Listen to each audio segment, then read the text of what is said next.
Charlando con la Cloaca. Si querés, llámalo podcast.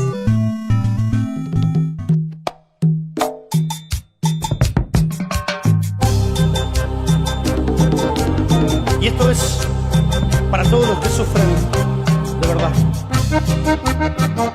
¡Cumbia! ¡Cumbia! Muy buenos días, ¿cómo andan? Muy buenas tardes, muy buenas noches. Estamos otra vez acá en Charlando con la Cloaca, en este pequeño momento vermú. Aprovechamos para mandarle un saludo a la banda del Sifón, fieles oyentes de este espacio. Y en la oportunidad de hoy vamos a estar hablando del 19 y 20 de diciembre del 2001. Vamos a estar hablando de varios aspectos en relación a este asunto. Por un lado, preguntarnos cuál es el origen. ¿Qué fue el 18 de diciembre que se preparó todo para esto o venía desde antes? ¿Arranca con Alfonsín, con Menem, con De la Rúa o fue una mera casualidad? El espontaneísmo de las masas. Además, también vamos a charlar o intentar encontrar algunas respuestas y preguntarnos cosas nuevas en relación a cómo caracterizamos este fenómeno. ¿Fue una situación prerrevolucionaria? ¿Fue un argentinazo? ¿Qué opinión tenemos nosotros de esto? ¿Cuáles fueron los actores políticos que intervinieron? Y después, como cierre a este hermoso espacio, nos vamos a preguntar de su vigencia en la actualidad. ¿Es una etapa cerrada o es una etapa que todavía está abierta? ¿Es algo que la Argentina ya dejó atrás o que sigue vigente? Además, obviamente, estaremos hablando de las cuestiones que nos interpelan generacionalmente. Para muchos, de los que estamos acá, de los que están escuchando, de los que nos leen y de los que todavía aún no nos conocen, el 2001 fue un quiebre en la vida personal y política. Nos vamos a tratar de centrar en esta segunda cuestión, dejando las interpretaciones y subjetividades un poquito de lado. Así que para comenzar, luego de esta larga introducción, saludamos al camarada Beto y al camarada Beto. ¿Cómo les va? ¿Cómo va? ¿Qué tal? Bien. Bueno, me alegro que estén bien, Y comienzo por usted, camarada Beto. El 19 y 20 de diciembre, ¿arrancó el 18 a la tardecita o podemos rastrear algunos antecedentes antes? ¿Qué tal? Buenas tardes, buenas noches. Nada, como para ir arrancando, es un tema complejo. La verdad que toda la introducción que diste, Laura, es buenísima, ¿no? Porque lo primero que se tiene que desprender son la enorme cantidad de aristas que se desprenden de esa fecha y de ese momento en particular, ¿no? No se puede hacer un análisis unidimensional, recto, esquemático. Hay mucha tela para cortar y bueno, son 20 años, lo cual no es poco. Pero no, claro, no sucedió el 18. Creo que desde cierto sector oficial o de cierta historia oficial, ¿no? Había un relato que fue algo espontáneo, ¿no? Así de golpe el pueblo se enojó, sacó las cacerolas y echó a 5 presidentes. Y la verdad que fue algo en principio un poco más complejo que eso, ¿no? Y también algo que veníamos charlando antes, ¿no? Antes de empezar era esta cuestión que después lo que sucedió es que la historia pareciera que empieza a partir del 2001 en adelante. No. Por lo menos lo primero que podemos llegar a rastrear en principio como algo fundamental es la década del 90, ¿no? Y en la década del 90 tenemos una gran resistencia de la clase obrera que se para de manos en muchos aspectos frente al menemismo, frente al vaciamiento del país que planteaba el menemismo. Podemos arrancar con el antecedente de la huelga ferroviaria del año 91, ¿no? Como para empezar la década con una gran lucha. Hay unos videos muy buenos en YouTube que recomiendo que los vean para el que no sabe qué fue esa huelga, pero también tenemos que empezar a hablar de el vaciamiento que se empezó a dar en un montón de pueblos del interior, donde se cerró YPF, donde se cerraban los trenes, donde empezó a aparecer la desocupación en masa, y empezaron a aparecer las muestras de resistencia de la clase obrera, ¿no? Tartagal, Mosconi, Cutralcó, son ejemplos de que no, del santiagueñazo, los primeros MTD en Varela, en Berazategui, en Mar del Plata, son muestras de que había un antecedente, hay una continuidad en ese 2001. No se llega al 2001 de un huevo. O sea, nuestra clase venía con una década de lucha, de resistencia, de enfrentar, bueno, que termina eclosionando en ese 2001, pero claro que hubo antecedentes. Muy bien, Beto, muy bien. Sí, claramente, no es algo que cae de los árboles o que llueve o que sale de una semilla, ¿no? El gobierno de Menem, del PJ, que falleció hace poco, nos ha abandonado ejerciendo el cargo del senador por parte del Partido Justicialista, tuvo mucho que ver, tuvo mucho que ver. Aprovechamos y pasamos el autochivo porque hay material en nuestra página web y en las redes muy interesante sobre esa cuestión. El califa invicto. El califa invicto. Siempre votando hasta el último momento, defendiendo la patria y sus intereses. Pero sí, sin duda, quizá mencionaba lo del ferrocarril y me acuerdo de la frase histórica que es ramal que cierra, ramal que para, ramal que cierra, la privatización de YPF en manos de Repsol, que después la nacionalización fue otro negociado, pero la dejamos para otro momento. Y le paso a usted, Beto Norte, la palabra una vez más para que nos inspire con su raciocinio. Qué mal le va a ir, che. Nada, siguiendo el hilo de razonamiento, digo, también hay una cuestión ahí como que se concibe en los 90 precisamente como la prehistoria. Si algo se ha logrado del 2001 para adelante, y eso lo vamos a charlar a su momento, es hacer una recomposición de la legitimidad estatal en general, y en particular encarnada en el kirchnerismo, ¿no? Pero bueno, calculo que llegaremos a ese aspecto puntual en su debido momento hacia el final del encuentro. Pero, digo, esta noción de que los 90 fueron la prehistoria es muy, digo, pasa como agua. No se habla generalmente de lo que fue el caldo de cultivo de la explosión del 2001, digo, cómo se iba cocinando ese estofado, que finalmente hace ebullición en el 2001, como dice ahí Beto, que hace eclosión, precisamente, por una serie de factores que obviamente, digo, todo convergía hacia eso. Pero hay una tradición de lucha del pueblo argentino, eso no lo podemos poner en duda ni por un instante, los reconocen en distintos lugares del mundo, de que tiene un pueblo que se ha hecho fama de combativo, que casualmente, si nos ponemos a revisar los 20 años que pasaron después del 2001, ese nivel de combatividad de a poquito y con saliva, fue mermando, fue domesticándose, ¿no? Por ahí me estoy adelantando de nuevo algunas conclusiones, o algunos balances, que uno más o menos, parado desde cierta edad, cierto momento biográfico, cierta análisis de la historia, porque también uno es contemporáneo de esta historia, los ve de una manera que nota que no es la más difundida, la más hegemónica, si se quiere. Como que hay un corte ahí, se echaron 5 presidentes, y después, ¡pum! Bueno, y después tenemos democracia real, democracia para todos, o no sé cómo, digo, búsquenle la vuelta que quieran, pero la cuestión institucional ha sido muy apuntalada, y exitosamente apuntalada, quisiera decir. Volviendo a lo que veníamos conversando con respecto a los antecedentes, tengo acá unos datitos que estuvimos intercambiando hoy a la tarde ahí, del rejunte de bribones que conforman el comité editorial. Un parrafito cortito que lo voy a leer, me voy a tomar la licencia de leer, que dice lo siguiente, ¿no? Como, bueno, veníamos conversando ahí la cuestión de la novedad de los cortes de ruta, el piquete, como pasa a denominarse, que hoy por hoy ya es algo que está hasta coreografiado. Si nos ponemos a ver, como que todo el mundo sabe, te subís al puente a las 7:15, bueno, se negocia, vas a liberar 3 carriles, vas a liberar 2, vas a pum, pam, pim. Hay toda una cuestión de hasta dónde se excede la cana, hasta dónde te excedes vos, qué haces, qué no haces, etcétera, etcétera, cuánto van a estar, cuánto no van a estar. Hay como un protocolo, diría que hasta acordado por las partes. Eso es una victoria del Estado burgués, digo, hay que decirlo con todas las letras, porque digo, hay un protocolo para movilizaciones que cumplen, mal que mal, cumplen las dos partes, la fuerza represiva del Estado y aquellos que se quieren manifestar. Se ha hecho un uso y costumbre. Acá estamos hablando de una situación que, por eso insisto en la noción de prehistoria, en la cual, digo, el corte y el piquete era arriesgar la vida, ¿está bien?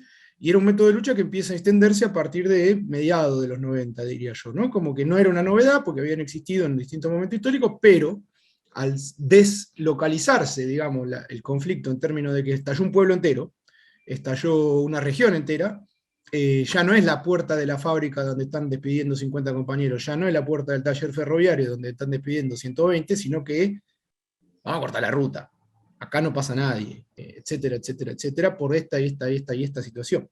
Básicamente desempleo, básicamente hambre, básicamente comenzar a familiarizar a este país, a esta sociedad, con el exceso no, perdón, sí, puede ser exceso, pero el incremento de lo que en términos científicos pudiera denominarse, digamos, la población sobrante. Es decir, cada vez más gente que no tiene forma de resolverse, mucho menos de realizarse, en lo que es el mercado laboral, incluso en el mercado laboral informal. Y a nivel Estado ni hablemos. Como que empieza a, eso que hoy es parte de algo naturalizado, tiene su origen en este momento histórico, ¿no? Hasta a partir del principio de los 90, no es casualidad que ahí señalaba Beto las huelgas ferroviarias, digo, creo que en el 97, 98 se logró torcer el brazo de lo que eran los sindicatos ferroviarios, completamente en términos de entregar las concesiones, etcétera, etcétera, que era la privatización tan ansiada de una u otra manera. Pero bueno, hablando de esto del método, que terminó siendo bastante interesante lo que pasa con el método del piquete y el corte, porque también, volviendo ahí a la introducción tuya, Laura, que había un montón de interrogantes, no se olviden que acá se discutió, en la izquierda en la cual por lo menos nosotros hemos tenido la suerte o la desdicha de transitar, si existía un sujeto piquetero. Digo, ¿no? Un sujeto forjado en torno al método, y el método es el método, la clase es la clase. Digo, los distintos métodos, puede ser uno en determinado momento histórico, pero el método no hace al sujeto, me parece a mí.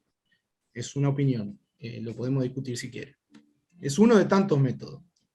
Sacando eso, el raconto del cual les hacía referencia recientemente dice lo siguiente: en 1997 hubo 104 cortes de ruta en todo el país y esta práctica fue incrementándose durante los años siguientes. En 1998 fue cortada una ruta por semana, en 1999 una cada día y medio, y en 2000 hubo al menos un corte diario. En 2001 el promedio fue de entre 4 y 5 cortes por día. Digo esto como para subrayar esta partecita, ¿no? De decir, bueno, no cae como rayo en cielo sereno, sino que es una resultante de un proceso que venía con mucha fuerza y eso es interesante también, ¿no? Desde el interior hacia la capital, como generalmente se dan distintos procesos históricos en nuestro país. Eso era con respecto a lo que venían señalando, me parece que como que subrayar esos datitos cierra un poco la idea, ¿no?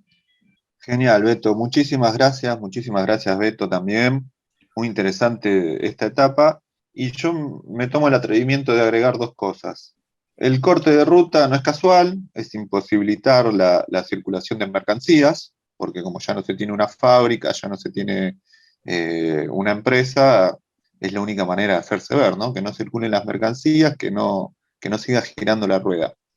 Y otra cuestión también que me parece interesante, que podría ser como otro podcast, otras charlas, otras notas, es que si los 90 es la prehistoria, el alfonsinismo es el Big Bang, a ese nivel.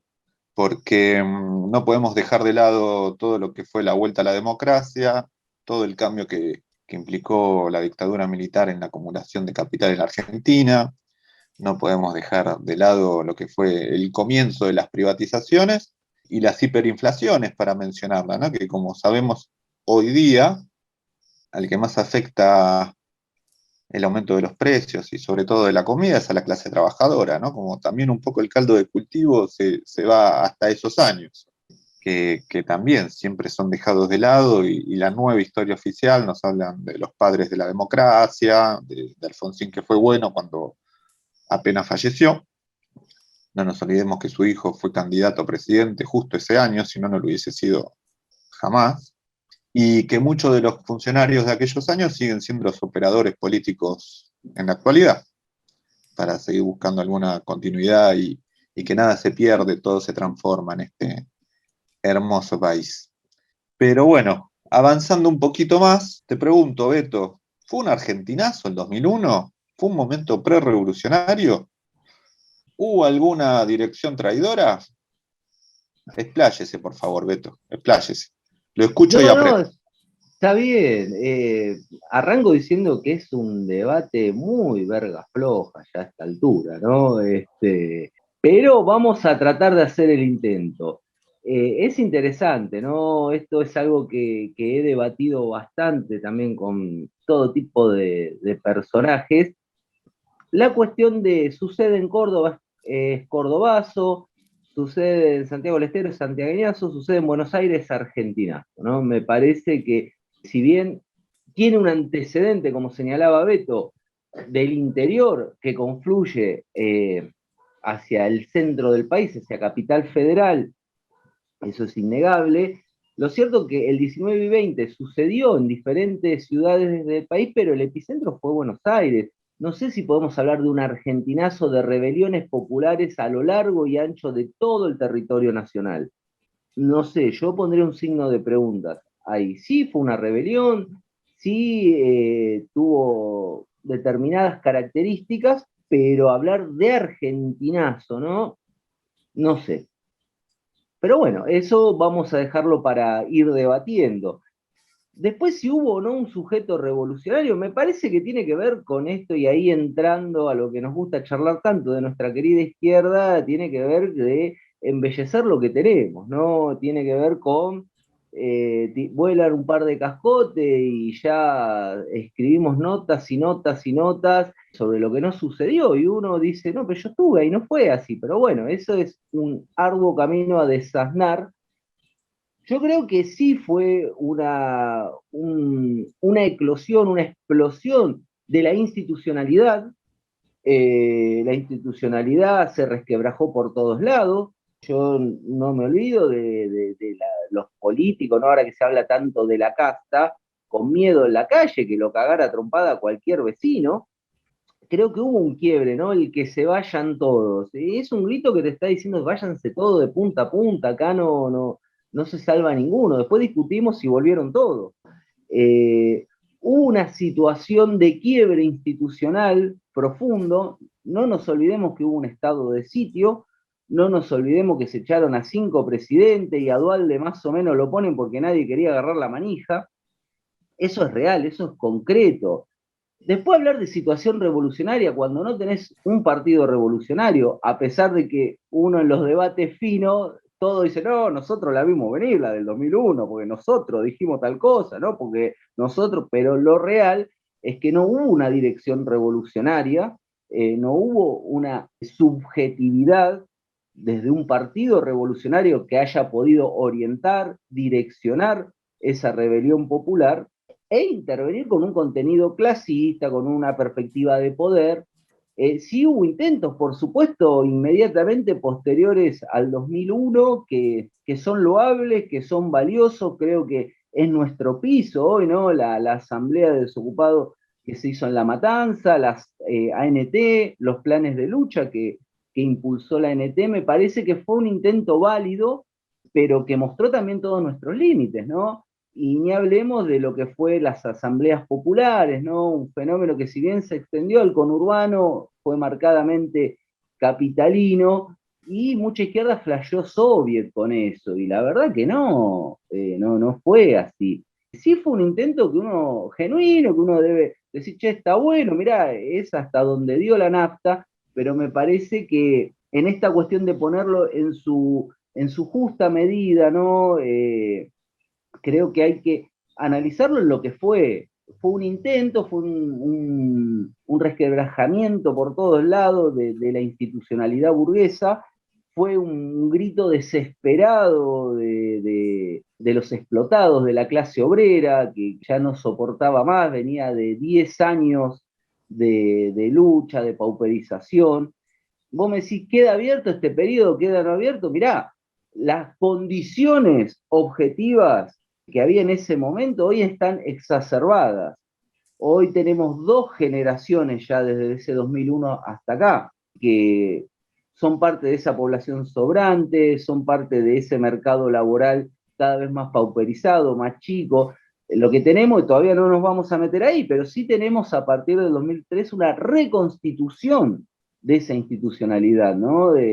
Hasta ese momento, algo que charlábamos antes, la clase decía, el Estado es una mierda, el Estado me está cagando, esto hay que barrer con todo esto. O sea, no nos olvidemos de santiagueñazo, o sea, se prendió fuego la casa de gobierno, o sea, estos antecedentes expresaban algo. Bueno, hoy, si hilamos fino, ¿no? Este desocupado que cortaba la ruta, enfrentaba gendarmería y se jugaba la vida, hoy transita no solo una institucionalización, sino que también es esto, hay un acuerdo tácito de, bueno, cortamos hasta acá, no, vos nos atendés, después nos das más esto, yo te reclamo un poquito de esto otro, y avanzamos. Entonces, creo que hay un cambio profundo a partir del 2001. Muy bien, Beto, muy claro y abriendo más interrogantes para el tema que sigue. A mí una de las cosas que siempre le escuché nombrar es que esta cuestión fue solucionada únicamente con la policía. Como no hizo falta con este nivel de conflictividad que salga el ejército a la calle. Así que esa me parece que es una variable súper importante también, ¿no? Que a diferencia de otros momentos de la historia de nuestro pueblo, esta vez el ejército no hizo nada. Agregue, por favor.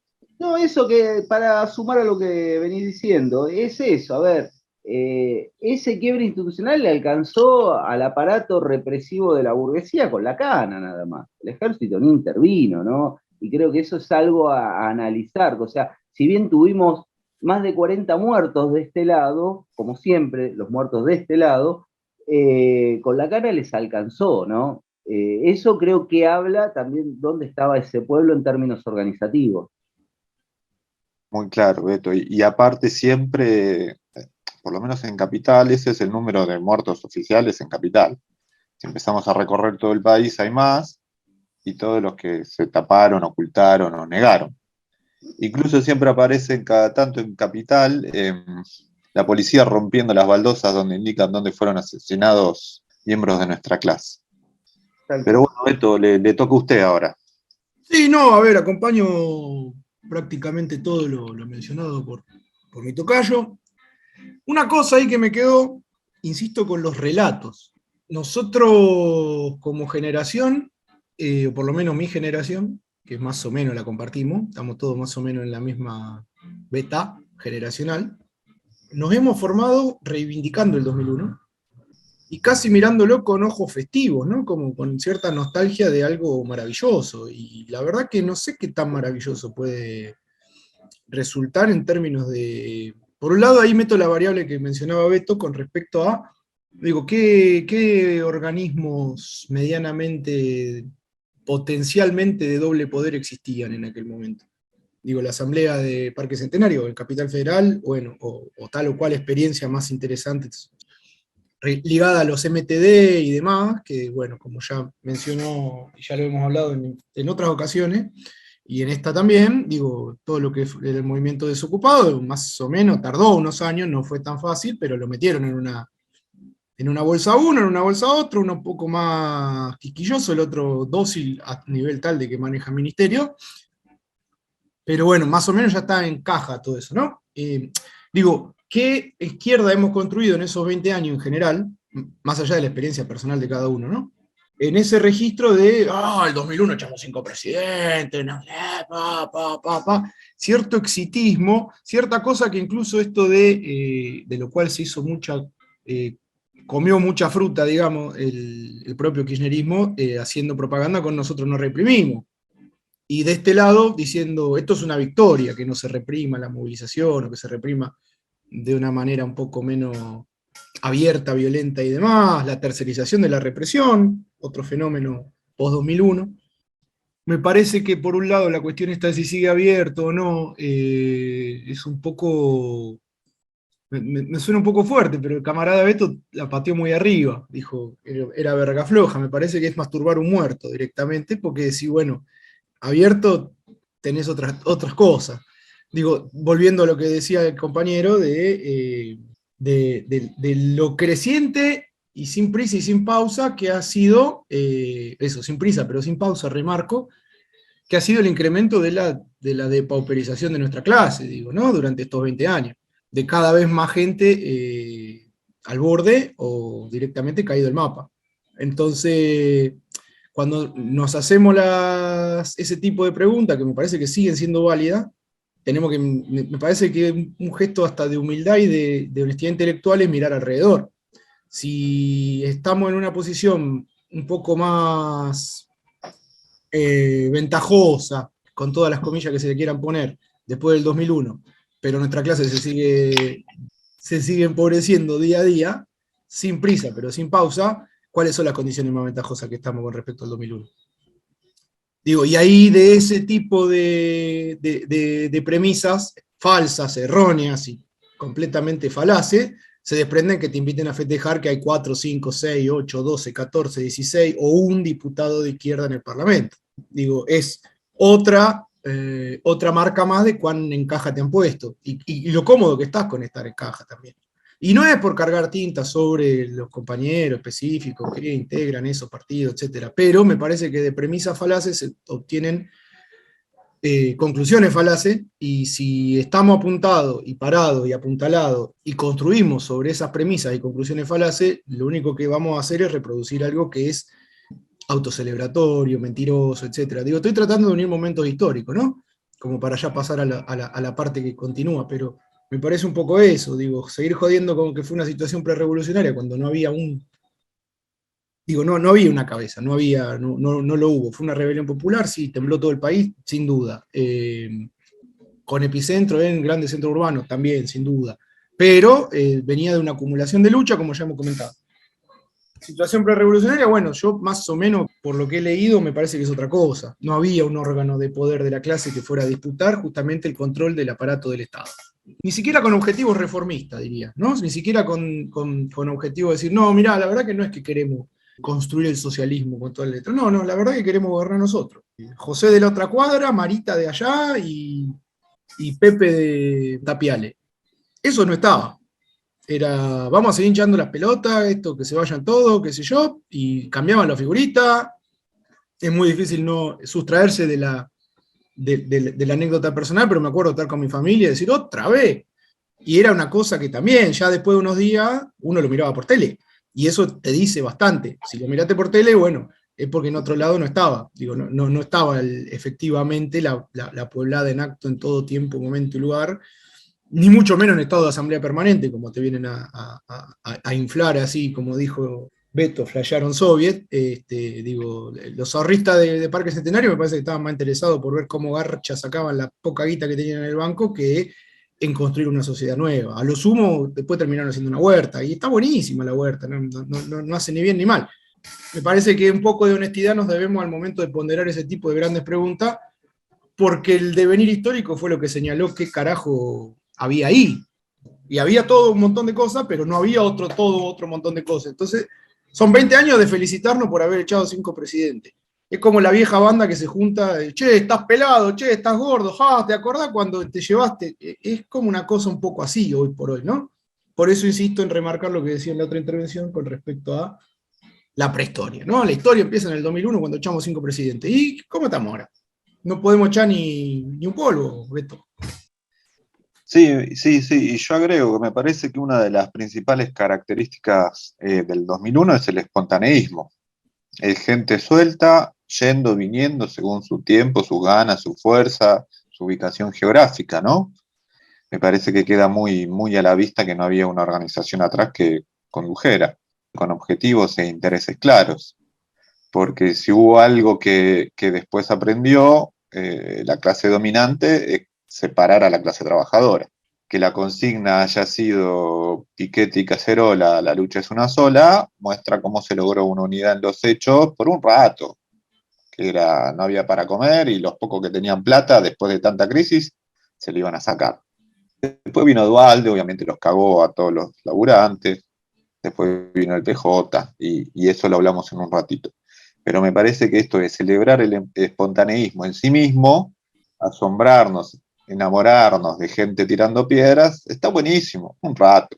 Después hay que llevar adelante lo que queremos hacer. Loco, acá lo que tenemos que laburar, lo que tenemos que gobernar somos los laburantes. Ni la burguesía, ni sus empleados, ni nada. Mira que se vayan todos. Ahora, como decía usted, Beto, salía algún funcionario por la calle y tenía miedo que lo escupan. Hoy nos quieren hacer sentir solidarios con ellos. Así que me parece que es eso. Y ni hablar después la policía, cómo actuó también en Capital reprimiendo, pero también imposibilitando que gente, sobre todo humilde, laburantes, oprimidos de conurbanos, se acerquen a Capital, haciendo correr los rumores, ¿no? Vienen de tal barrio a saquear, vienen del otro, son los negros de la villa, cuida tu local, ¿no? Y reprimiendo las entradas a Capital. Pero bueno, son muchas características para un proceso muy complejo. Y me parece que todavía faltan muchísimas voces que se escuchen. Que ni en pedo fue una revolución o nada parecido previo. Pero hay algo ahí, como el accionar del PJ, que nunca se termina de poner sobre la mesa. La interna con el radicalismo, de la rúa que se iba, que no se iba. Como una crisis Los económica. varones del conurbano. Que Por eso digo, son... insisto con lo de la historia oficial o la prehistoria y cómo el relato se hizo carne. De la Rúa era un pelotudo, Menem se garchó a todo. Digo, Menem se garchó a todo, se lo garchó gratis, estaba 32 millones de argentinos que eran en ese momento culito para arriba para que venga el turco y haga su magia. No, compañero, no, hubo toda una larga década de lucha en las cuales le costó a la burguesía, se pelaron el culo para imponer el programa. Y lo impusieron, y fue el mejor alumno del consenso de Washington durante 10 años, Menem y su gobierno. Perfecto. Digo, es eso. Después del 2001, nos cansamos, echamos, y el triunfalismo con el que desde nuestro sentido común de izquierda se celebra el 2001, me parece que es lo que tapa el bosque de todo aquello que no había y que hoy incluso hay gente que quiere imaginarse que hubo. Digo, lo que dice el camarada me parece muy, muy interesante, flashearon soviets.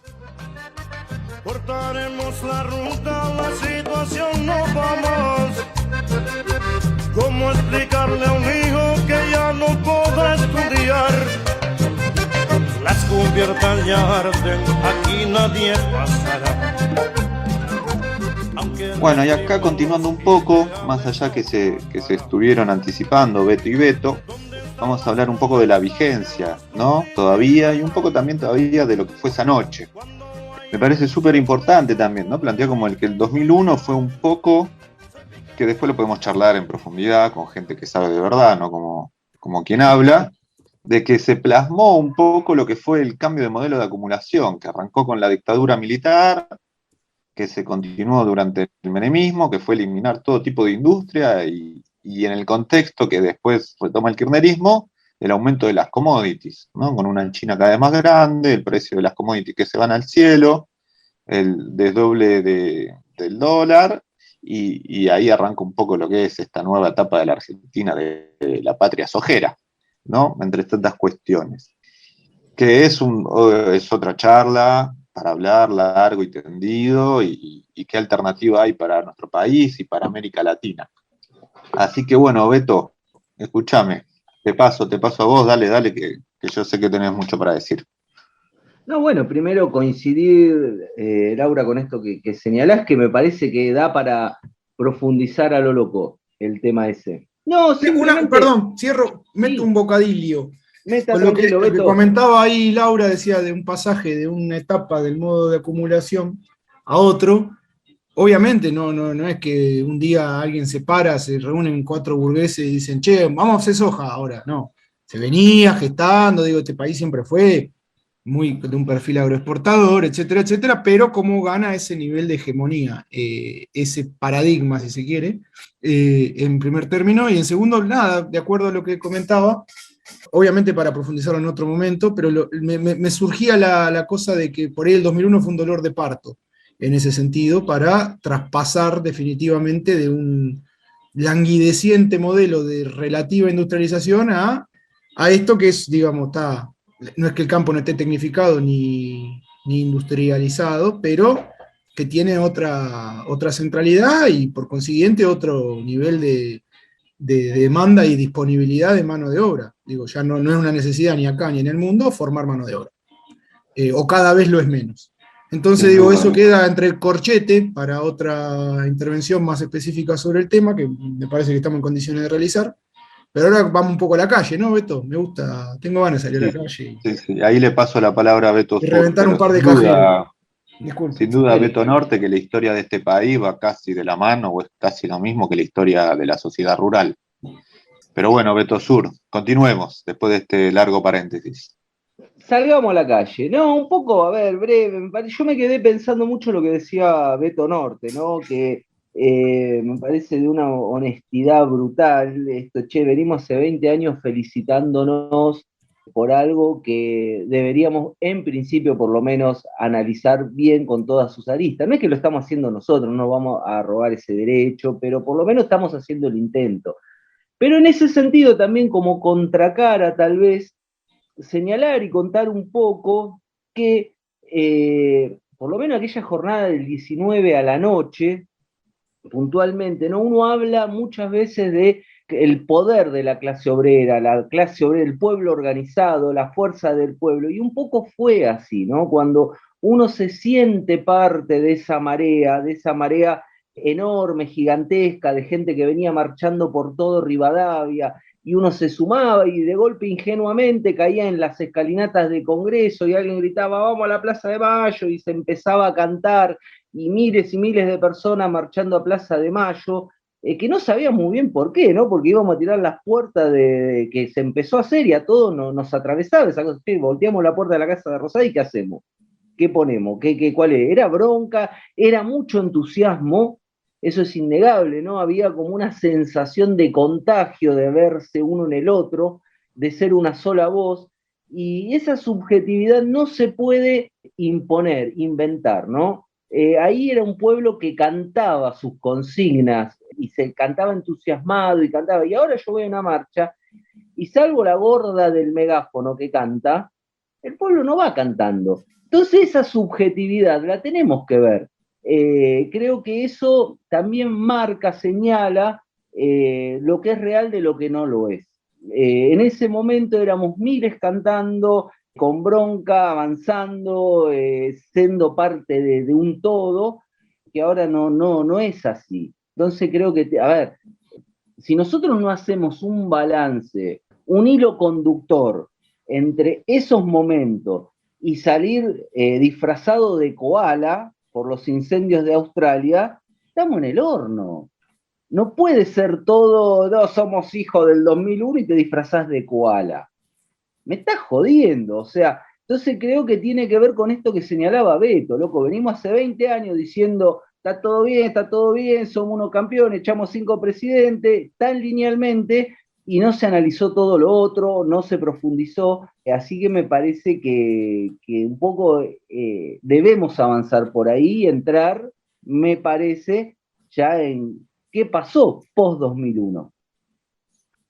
Sí, sin duda, Beto, sin duda. Y antes que nada quiero dejar bien en claro que el comité editorial de La Cloaca no tiene ningún problema en contra de los koalas.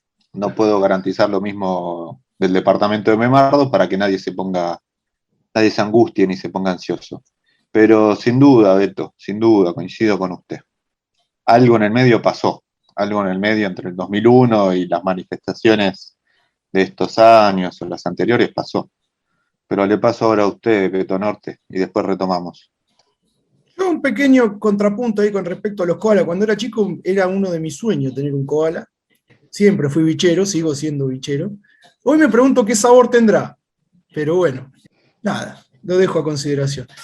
No, el departamento de Memardos es conocido por las milanesas de panda y de koala que suele hacer, ¿viste? Actividad que nos oponemos firmemente, pero no, los enanos son así y no podemos poner algún tipo de límite. Por eso ustedes no me dejan comunicarme con los enanos, para que no me junte con ellos y la cosa no pase a mayores. Está bien. Bueno, nada, estamos exponiendo algunas fracturas internas que tiene el equipo, que son lógicas, ¿no? No vamos a andar diciendo acá que hay un desviacionismo de comer animales exóticos ni echarle la culpa a tal otro como hacen nuestra querida izquierda. Digo, nosotros lo mostramos abiertamente, decir, bueno, hay gente que tiene gustos raros. Cerremos eso porque si no, esto se va por la tangente. Vamos a la mierda, básicamente. Claro, básicamente. No, un poco ahí también venía a mi consideración esto de decir, bueno, nos hemos educado en una cierta tradición de post-2001 de felicitarnos mutuamente, hacernos la paja entre nosotros, con esas jornadas que sin duda han sido gloriosas, sin duda digo, si uno va al nivel subjetivo, a uno le ha influido de manera determinante. En mi biografía personal incluso tiene un momento de quiebre, diría, pero no viene al caso porque acá no estamos para hablar de cada uno de nosotros. Generacionalmente ha dejado su huella, y generacionalmente los que salimos a la luz con eso, digamos, un poco, siendo jovencito, adolescente, pibitos, con inquietudes y un poco díscolos, hoy digo esto, ¿no? Nos encontramos con la realidad que tenemos, y a eso es lo que uno apela cuando dice, che, seamos honestos intelectualmente por lo menos, porque no podemos seguir con esta celebración de la nada, ¿no? Que es la cotidiana de ser de izquierda en este país, me parece, de un tiempo a esta parte. Entonces, yendo un poco a qué vino después, me parece que podemos empezar me parece que vamos a estar de acuerdo en señalar esto que ya adelantábamos en otras intervenciones con respecto a la labor de recomposición de la institucionalidad que se ha logrado de parte de la clase dominante con su vector preferido de siempre, que ha sido el peronismo, en su versión kirchnerista, ¿no? Porque todo el mundo habla de que hay un kirchnerismo distinto de lo que es el peronismo. Cuando uno habla con un allegado conocido kirchnerista, porque todos tenemos alguno, te dice, no, bueno, Menem fue un neoliberalismo, lo nuestro es otra cosa. Y ahí empieza, uno puede hilar fino, y no me parece que sea el momento para hilar fino con respecto al significante neoliberalismo y significante populismo, significante progresismo, Sarasa, que lo estuvimos conversando casualmente en un podcast de hace unos días ahí con la inestimable camarada Laura. Digo, de repente está todo eso flotando, y lo que se verifica efectivamente es, bueno, un poco esto, ¿no? La recomposición que se ha podido llevar adelante desde arriba, incluso instalando un sentido común con respecto a la estatalidad en sí. Hoy la izquierda argentina es estatista. La izquierda argentina está pidiendo intervención del Estado hasta para tomarse 3 mates a la mañana. Digo, y no es una noción cara a nuestra tradición el estatismo. Todo lo contrario. Y todo lo contrario con respecto al pueblo en general. El pueblo en aquellos 90 en los cuales uno creció, el Estado como tal, la institucionalidad como tal, era depositario de todo el odio, de toda la bronca, todo el desprecio y todo el recelo, de mínima recelo. Hoy, digo, la cuestión ha variado de manera significativa, y hay una extendida y bien generada, digo, lícitamente generada, legitimidad o legitimación de la institucionalidad estatal. Digo lícitamente generada porque no ha habido una dictadura militar que volvió a reimponer la legitimidad estatal. La han conquistado de diversas maneras. Cuando ha tenido que pegar, han pegado, desde luego. Pero han hecho un buen trabajo político, quiero decir. Y en eso hay que también, me parece que también esto abre 74 podcasts, o 74 notas, o 74 intercambios, o terminar a los botellazos en una buena noche de verano, que seguramente va a pasar entre enero y febrero, porque en la cloaca somos así. Tenemos un herido de Dama Juana, de la última juntada, con respecto al rol del peronismo, en ese, digo, ¿no? En el reparto periódico de responsabilidades de garantizar la dominación de una clase sobre otra en la República Argentina, el peronismo es clave. Y en este post-2001 no podemos sino ponderar lo que ha logrado construir, al punto tal de que para el sentido común, hoy Menem y Kirchner son cosas completamente opuestas, cuando son continuidad, me atrevo a decir.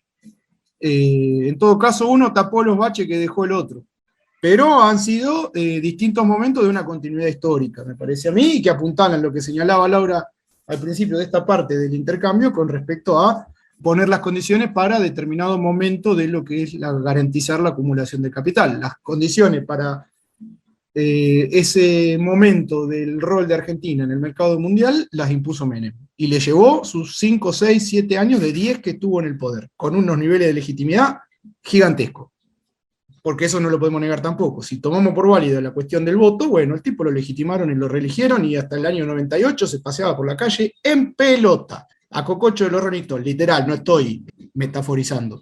Venían los Rolling Stones y con el primero que se juntaban era con el presidente de la nación, que era una celebrity a nivel mundial. Hay una operación de sentido en el medio, que el kirchnerismo y todo el progresaje forro petero, estructuralmente petero de siempre, siempre hay un progre para hacerle la tarea a esta gente, porque en los 80 fue el Grupo Esmeralda de Portantiero, porque en los 90 fue el Colorado Ramos de la izquierda nacional, y porque en el 2003 en adelante fueron los Forster, los Horacio González, que en paz descanse, los, los Galazos de siempre, digo, todo ese sector que está dispuesto siempre a prenderle una velita distinta a alguna variante de la urgue. Entonces, digo, me parece que también es poner blanco sobre negro de cuán grande e importante ha sido el trabajo ideológico que ha conseguido realizar desde los distintos medios que pudieron capturar, no solamente medios de comunicación, sino las universidades, etcétera, este sector que está siempre a la casa de la Bequita y que es tan preponderante y tan influyente, y esta última parte lo que me preocupa es tan influyente en lo que es la izquierda orgánica dura, entre comillas, que tenemos en nuestro país, ¿no?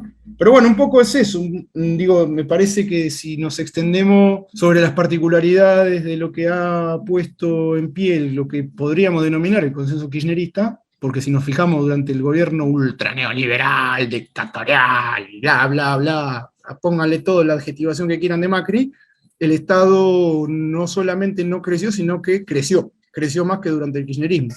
Hubo más planes sociales que durante las dos presidencias anteriores de Cristina, y había más planes sociales durante el macrismo que ahora. Creo que si uno le pregunta en honor de sinceridad y bien off the record a un dirigente del movimiento Evita con quién estaba mejor, te va a decir que con Macri. Esto lo tiro a una sabienda de que puede ser un poco bombastic, pero me parece que es un poco como apostamos a hablar, y por eso digo, cerrando, ¿no? Ni siquiera Macri con su programa ultraneoliberal aplaudido a rabiar por el Partido Popular Español, por Trump, por el FMI y la mar en coche, pudo desmontar ese sentido común estatista en el cual nos han metido a absolutamente todo, y que eso es un logro político del peronismo en su encarnación kirchnerista. Así como en los 90 todo lo estatal pasó a ser malo por mor de una adecuada labor político-ideológica e instrumental del peronismo, en el post-2001 lo estatal pasó a ser positivamente ponderado por amplia franja de la población, desde el más pobre hasta el más rico, porque los más ricos, los empresarios, piden subsidio, piden incentivo a la competitividad, etcétera, etcétera, precios diferenciales para las importaciones, las pymes, toda esa cáfila de parásitos. Se ha impuesto la noción exactamente contraria, pero el vector, el aparato, justamente es el mismo. Entonces el peronismo me parece que tiene que ser pensado desde la lógica instrumental, de que sirve como precisamente herramienta para. Y ahí tendremos que empezar a desandar todas las culpitas y pruritos que tiene nuestra izquierda para hablar de peronismo, porque parece que le da culpita hablar de la función objetiva y específica que tiene el peronismo, porque piensan que siendo no tan gorilas van a ganarle la base al peronismo. Bueno, ahí empieza todo lo delirio, con los cuales estamos ultra familiarizados. Disculpen la extensión, camarada, esto era mi reflexión sobre lo que considero que ha pasado en el PO 2001. Nos podemos extender, pero me parece mejor que terminen los botellazos, así que prefiero tenerlos enfrente, no por esta vía virtual. Sí, sí, Beto, sin duda hay un montón de aristas más, millones de aristas más. Yo me atrevo a agregar algunas, que después podemos seguir intercambiando por este medio, por nota, personalmente, a los botellazos, damas Juanas, y invitando a varios de nuestros amigos, amigas, camaradas y colaboradores también a participar. Pero si hay algo que me parece que aprendió la burguesía en el 2001 es que luego que se repartieron las cartas ya no le servía a nadie que vuelva a ocurrir, porque generaba un nivel alto de conflictividad, legitimidad, y eso afecta a la acumulación de capital y de mercancías. Y sin duda para mí también una de las consecuencias que dejó es una fragmentación más fuerte aún de la clase trabajadora, porque el trabajo registrado empieza a ser cada vez más difícil de encontrar, menor en la clase, se le suma a la pobreza y desocupación estructural, y después uno de los grandes inventos del kirchnerismo son los monotributistas, todas estas relaciones de dependencia encubiertas, ¿no? Todos los autónomos, toda esta cuestión de tirar un mango y que circule la moneda, pero que nadie se haga cargo. Las pasantías, toda esta cuestión sea en nuestro país y a nivel mundial, ¿no? Porque siempre todas estas cosas hay que pensarlas a nivel regional y mundial, porque el capitalismo es uno solo a nivel mundial. Argentina no es un país tan especial en este sentido, ni mucho menos, ¿no? Pero hay cada vez más una división, un atentado contra los convenios colectivos de trabajo. Son todas cuestiones para separar un poco lo que decía Beto Sur, ¿no? Esto de la clase trabajadora, una sola, se empiezan a construir artilegios para dividirlos. Ni hablar cuando después la cuestión pasa por la identidad, ¿no? No por qué rol ocupás en los medios de producción, si vivís de tu trabajo o vivís del trabajo y del sudor ajeno, de la sangre ajena, sino por cuestiones de cómo se autopercibe cada uno. Y en este sentido, también retomando un poco lo que usted decía, Beto Sur, que ya nadie canta en las marchas, otra variable es que ya no va nadie suelto a las marchas. Salvo 24 de marzo o alguna cuestión de derechos humanos, como fue el 2x1 y todas esas cosas, uno ya no encuentra gente que no esté organizada o cercana o amiga o periferia, o que tiene un amigo, un compañero, zaraza, para participar de algo. Y me parece que este alejamiento de lo que es la vida política, entendida en esta clave de protesta callejera, tiene algo que ver. Y la centralidad del Estado, sin duda, Beto Norte. Toda esta cuestión de, como decía usted, Macri es malo, Macri es caca, Macri es dictadura, ni hablar de Franco y el rol que cumplió durante los primeros gobiernos kirchneristas en China, ¿no? Pero más allá de eso, hay una cuestión de que no se lo quiso sacar, porque lo importante es votar bien, ¿no? Esta cuestión de abrazame hasta, 4 gobernadores tenía Mauricio, ¿eh? Y si era tan malo, hubiesen hecho algo parecido a lo del 2001 para sacarlo. Y le tiro 2 cositas más, y con esto le paso a Beto Sur o Beto Norte si quieren agregar algo. 1. Las rejas en la Casa Rosada y en el Congreso de la Nación las puso el gobierno kirchnerista. Cuando estaba el Carlos se podía pasar caminando por la Puerta de la Rosada. 2. Este año se cumplen 20 años, como bien decíamos. Quizás se haga algún acto, alguna marcha, algo, pero es una marcha que la izquierda ya abandonó, que se está extinguiendo, que ya no tiene casi razón de ser. Eso, lo dejo ahí picando, miles de cosas más para charlar. Será en otro momento. No, una cosita pequeña ahí, lo que señala ahí en su último, de lo que dice Laura, con lo cual no puedo más que coincidir, con respecto al marchismo, ¿no? Parece que también es eso, tenemos una generación y media, por lo menos, criada en que la marcha es una coreografía. La marcha o el piquete es una coreografía. Eso, por un lado. Por otro, la gente suelta sumándose a la marcha. Yo invito a cualquier compañero de cualquier organización, de cualquier sector donde active, si ha cortado una calle, si ha hecho alguna acción de lucha, si recibió más adhesiones o más puteada, con respecto, digo, de parte de otros laburantes, ¿no? Al pasar. Puedo deshilacharme en anécdotas tragicómicas al respecto, que no vienen al caso en este momento, pero uno ya cuenta, incluso al momento de realizar un corte, una acción de lucha concreta particular, cuenta más con el recelo del compañero de clase que con la certeza de la represión policial, en ese sentido, ¿no? Incluso la policía tiene un rol de ordenar las marchas, no de... vuelvo a la noción de coreografía.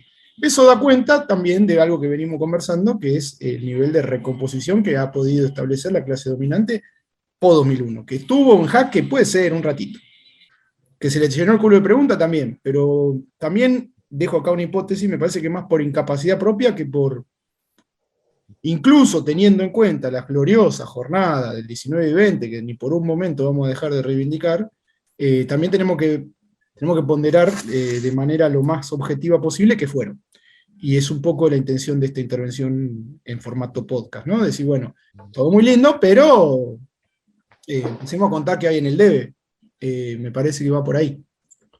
Y sobre todo, digo, si estamos ya a 20 años y ya estamos tan viejos, aunque yo pelado no me voy a quedar nunca, me parece que es momento de, así como uno hace balance en su vida, un llamado al sinceramiento en términos de si ya pasaron 20 años, bueno, algunas cosas han cambiado. ¿Cambiaron para mejor o para peor? Me parece que efectivamente han cambiado para peor. Entonces, dejemos de felicitarnos entre nosotros por que una vez salimos con la reina de la primavera. Cierro con esa metáfora machirula. Beto Sur, si quiere decir algo rápido, y si no, nos para vamos cerrar, la verdad que los estuve escuchando atentamente y no nada para agregar, la verdad que coincido, me parece que además se abren un montón de puertas para seguir profundizando y avanzando, que es un poco nuestra tarea, ¿no? Decir, bueno, che, animémonos a mirar esto como corresponde, con profundidad, sin la presión ni las premuras de lo inmediato, que creo que lo amerita. Me parece que 20 años después del 2001, de las jornadas del 2001, estos balances son necesarios, no estamos en el mismo lugar. Me parece que un dato clave es que la burguesía, lejos de las teorías espontaneístas o son todos boludos, ¿no? Aprendió muy bien sus lecciones. Coincido que por un ratito se le llenó el culo de preguntas, es así, pero también tenemos que poner en ese análisis, aprendió, reconstituyó ese Estado, reconstituyó la mirada que tiene la clase en línea general de ese Estado, más allá, insisto, de lo que pueda o no flashear determinado organización o no, que no importa, no viene al caso, no siempre es, no, esto es embrionario, esto es el flaco, pasaron 20 años, la verdad que ese embrión ya se pudrió. Me parece que no, lo que no estamos discutiendo y se hace cada vez más necesario es, teniendo en cuenta esto que señalaba, cambió el modelo, hay una reconstitución estatal, las relaciones laborales son cada vez peores, cada vez hay más población sobrante. Bueno, tenemos que discutir qué carajo vamos a hacer, cuál es el proyecto que como clase tenemos que empezar a construir. Yo estoy seguro que ese proyecto, para empezar a construirlo, debemos partir de un piso de honestidad, ¿no? Que es lo que no sucede.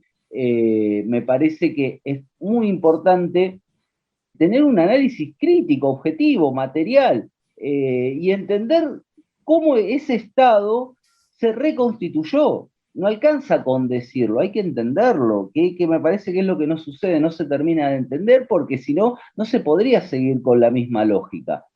Entonces creo que lo que sucede es que lamentablemente, muchas de esas organizaciones abandonaron la idea de que la realidad se puede transformar.